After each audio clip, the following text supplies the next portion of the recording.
المهمة عيد مبارك سعيد، باش ما تمنيتي يا ربي يطول الله في عمرك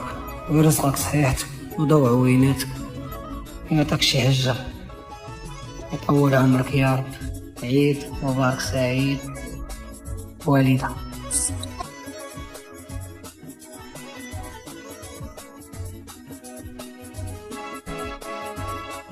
وشوف وليدي،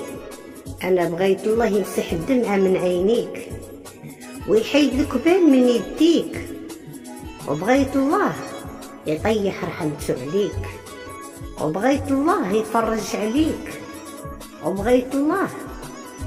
يبعد منك عديانك، وبغيت الله يهدم ظلامك، وبغيت الله يخلك الطرقان المعوجة والسوالف المعكسة، وبغيت الله يخلي عليك البيبان